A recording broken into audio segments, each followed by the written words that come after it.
Ah, young love. I just got off the phone with Angela and she was telling me about, ah, her relationship with her new boo is going so well. In fact, she told me he has this fantastic job and he's taken her on 5 trips so far. 3 of them abroad. I was like, go, girl. That's so sweet of you. But when I now began to ask her some questions, she seemed a little bit concerned. Why? She's like, Auntie, he spends all this money, but people are always pursuing him and asking him to pay back loans. In fact, recently I just got a text message from a random company telling me to please talk to him because he's owing them money. So, is this a good relationship from a financial standpoint? Well, join us today on Good Eve when we talk about 6 money mistakes to watch out for in a new relationship. Hi everybody, my name is Bookie and I'm here for the Good Eve channel. And today I'm going to be talking about 6 money mistakes to watch out for in a new relationship. Now, before we get started, since I'm giving you 6 money mistakes, I want to ask you to ask 6 people to watch this content. Share it with them. Sharing is caring. It's one of the wonderful things you can do, and people always appreciate it. Don't you worry if they watch it or not. You just forward this content and share it to them. The other thing I want to say, why haven't you subscribed yet? You've not subscribed. Do you know it's free? What are you waiting for? Don't be a slacker. Don't be late. Be right on time. Subscribe for this channel so that you can get this content when it's fresh, when it's hot, when it's right hitting the market. You're the first to know. You're the first to hear. So hit that subscribe button so that you can be the first to know what's going on in these money streets. You don't want to get caught left behind. Finally, give me a like. I'm trying. I know I'm not funny. I know I'm trying to be funny, but at least give me a like. Give me a thumbs up. At least make me feel good. And you'll feel good too. In fact, as you give me a like, someone else will like you. You'll see. Thank me later. Anyway, enough of all of that. Let's get straight to the video. Because as humorous as this situation is, it's a very painful situation. Trying to avoid money mistakes in a relationship is one of the trickiest things that you may have to navigate, especially as a young person or a single person, whether young or old. Whether this is your second marriage and you're looking to partner with someone, because one of the things that affect marriages significantly and ultimately cause their decline and end is financial communication. And even just finances. Couples that spend so much time losing at money and not winning with money often struggle to see the other lovely things in their relationship. You've been in a relationship, or you're in a relationship, or you've been in one before. At least you've watched people who have been in relationships. Haven't you noticed when they come back from a vacation, especially a lovely, luxurious vacation, where they got time to rest and bond and be together and spend that good little couple time? There's this buzz, there's this glow, there's this energy that you're like, you're glowing, you look good. Why do you think that is? How do you pay for those vacations? Whether it's a vacation to just do a staycation in a hotel in your same town, all these things cost what? They cost money. And so it's important as a couple that you make it a priority, even when you're picking a partner, to look for someone who you can win financially with. One of the biggest mistakes we make is to think that money doesn't matter and love alone is enough. Love is important, but money and your financial situations make a greater impact on the success or failure of marriages. All right, so now we're going to go to the first money mistake that you want to avoid. If you're with someone who always dictates the financial behavior in a relationship, and what does that mean? You, for instance, if you're a woman or if you're a man, the person is bossy when it comes to finances. And what do I mean by that? And I'm using bossy in the negative context. You guys go out to eat and the person's like, no, no, no, no, no, no, no, no, no. I can't go to that restaurant because we can't spend that much, or we can't spend that little. We must be seen in the place where everybody must see us. And you know, for instance, as a young lady or as a single woman, that I don't want to spend $1,000 on a meal. That's not where my pocket is at right now. But he insists that you must go there. And then, for instance, afterwards, he lords it over you that he took you to this very expensive restaurant when you are happy going to a restaurant that maybe was just $100 or $200 for both of you to enjoy a meal. So when you find that the person is very, very controlling, you're trying to buy A, he's like, no, no, no, no, no, you must buy B. It's different from giving advice. It's always good for people to share their perspectives and their experience, and that's useful. But if you still choose to go ahead and follow your own path or your own choice, he should respect that, or she should respect that and encourage you. If there's a lot of dictation and bullying around spending behavior, it's a serious red flag and it's a mistake that you should watch out for. Second, they follow investment tips blindly. They just hear, oh, guess what's hot today? MMM. Guess what's hot today? There's one gold coin. Guess what's hot today? There's one turquoise coin. Guess what's hot today? And the next thing they do, boom, boom, boom, boom, boom. You know what share you should buy? Buy Tesla. You know what share you should buy? Buy Gary. You know, everything is one hot thing. They're always on the hot trends when it comes to investing. One of the secrets to building wealth is to build it slowly and consistently. If you're always jumping on trends and jumping on trends, the way you jump in is the way you jump out, but with less money than when you jumped in. So if the person is always running from pillar to post when it comes to financial investing and investing tips, you really want to be careful. Because when things look good, always, things always look good in the beginning. They always look so promising. It's when that promise fails to be realized, then you realize there's a problem. So it's important that if you're with someone, whether it's a man or a woman, because you have to understand, even if you're a man and you're like, well, I'm going to be the head of my home and I know what I'm doing. But the truth is that, look at the story of Samson. And I'm sorry to use an example from the Bible, but it's the perfect example. Because of the woman he was with, even though he was strong, even though he was a prophet, even though he was ordained, but when he was weak, vulnerable and tired, guess who was in his ear?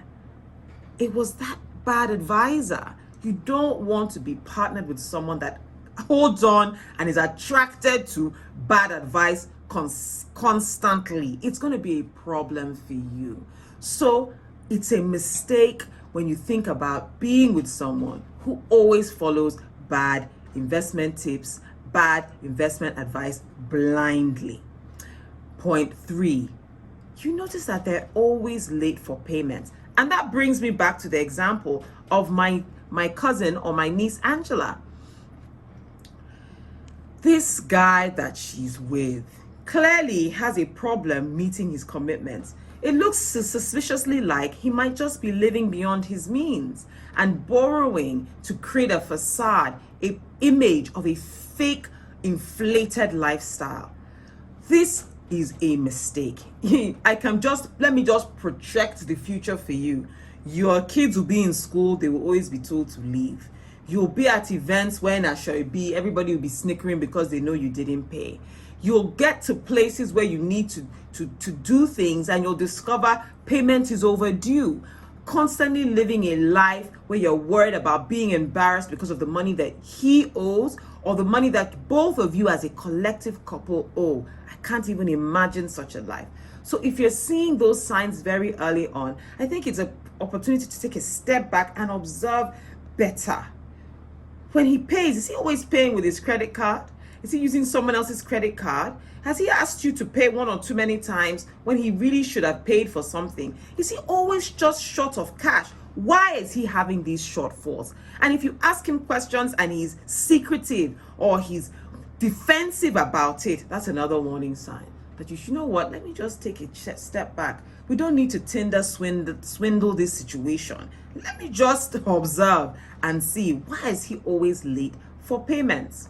Point 4, expensive gifts, flashy lifestyle. And that says it all. If he's obsessed with showing that he has it and spending money in irresponsible ways, you can buy an orange for 100 naira, but he must buy his own orange for 2,000 naira, post it on Instagram, and everybody must know that he doesn't eat oranges unless they were picked by the Pope himself. You need to be very careful. Can you sustain that type of lifestyle? Even if he can initially, which you should ask yourself some questions, because most people who've worked hard to build their money, who've worked hard to build wealth, don't spend it foolishly or frivolously. Yes, there may be certain luxuries that they enjoy and they feel they've gotten to a stage in their life where they can partake in those luxuries. But they don't just spend money to show that they have the money to spend foolishly.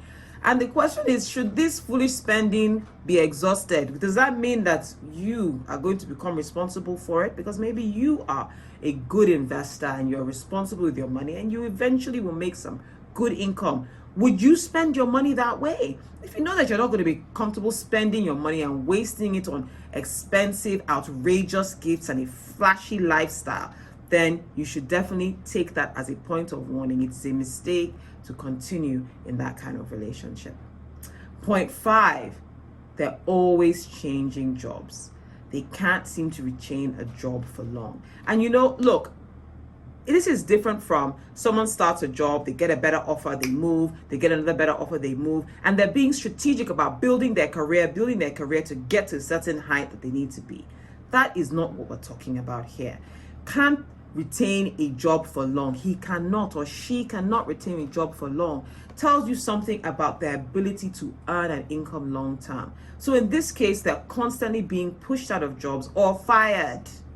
Oh, it's not my fault that my boss was victimizing me. It's not my fault. They want me to get to work at 7:30 or 7 a.m. in the morning. I can't leave my house that early. No, it's not my fault. Those people, they're just useless. They're just rubbish. Everyone is bad. They're the only one that's good. Look, bosses are not your friends. That's the reality. There's a reason why it's called work. It's not called leisure. We don't go to leisure every day. We go to work in a job every day. So if it's work, expect that there's going to be some strain. Expect that there's going to be some tension. Being asked to leave one job during your time together might not be a big deal. But if they're constantly, you call him today or you call her today, she's in office A, by the time you go and look for her 2 months from now, oh, I've left that place, I'm now in it. 6 months later, I've left that place, I'm now in it. And you're asking questions like, why did you leave? And it's always tension, always conflict. It's always the office is bad, their boss is bad, the product they ask them to sell is not good. There's always an excuse why they're getting fired. It's a real big flag and you need to be careful. Just take a step back and be sure. Is it that this person is moving a lot strategically to grow their career? Or is it that they're just someone who cannot work for somebody else? They cannot consistently earn an income. Because if you look at the example of Simon Levy in the Tinder Swindler, which is a perfect example, it's clear that sometimes people start with love bombing you with lots of money and that lifestyle and that flashy lifestyle, and then it's not sustainable, and then they now expect you, the new love of their life, to fund the lifestyle. Be very careful. You start seeing those signs and seeing those trends, it's a mistake to continue in that relationship. Point 6, you find that they borrow frequently from you or your parents. And this is also leading to from point 5, right? Because if they can't keep a job for long, and you notice that they're always borrowing from you. You go out to watch a movie. Oh, babe, my ATM card has expired. Can you please help me pay? Don't worry, I'll pay you back. Oh, you go out to the beach and you want to have lunch. Oh, sorry, babe. Something is wrong with my account. The network is not good. There's a problem from the bank. Don't worry, I'll pay you. If they're always borrowing, creating these crises, mini crises, major crises, they call you like, oh, my love, oh, someone is sick. I just had a car accident. Just quickly send me some money. And you're always finding yourself in these type of scenarios. I think it's a mistake to continue. The person is being a bit disingenuous about what is happening. And look, there's something people say about bad luck. I believe in bad luck.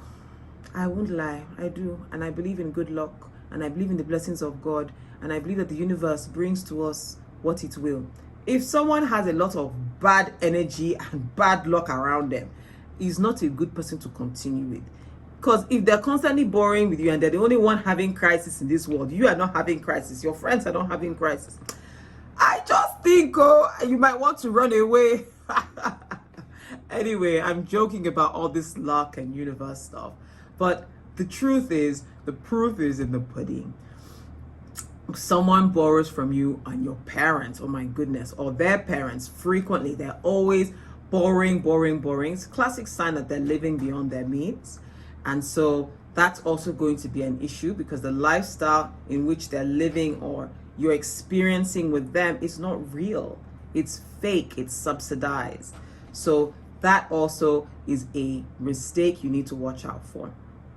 Now, because you've stayed this long, I'm going to give you a bonus. So number 7 is they have no assets despite years of working. So you meet someone, this person is not a young person, this person has been working for 10 years, 15 years, and they have no assets. I think you should be worried. I think you should be very, very careful. And sometimes there may be a story behind it. Maybe they had assets, they put it in a business, they went bankrupt, they're building up again. But unless there's some major story, and then, see my joke about bad luck, which was in point number 6. But unless there's a really good story why they don't have assets, any investments, any savings, any stocks, shares, nothing, they're just still living paycheck to paycheck, I think you need to be very, very careful about why and how you get into a relationship with them. It's a new relationship. There are definitely going to be behaviors that have kept them where they are. And are they doing the right things to overcome those behaviors? You don't want to get caught up in a trap that will get you stuck and you'll be saying, it was a mistake, I shouldn't have done it. So those are the 6 mistakes to watch out for in a new relationship. I'd love to hear what you think about the mistakes. There were actually 7 because of the bonus one that I've shared in today's video. Do any of them speak to you? What would you advise Angela to do? Should she stay? Should she go? What should she do? I'd love to hear in the comment section from you. So, as I always say, remain humble and learn. Bye for now.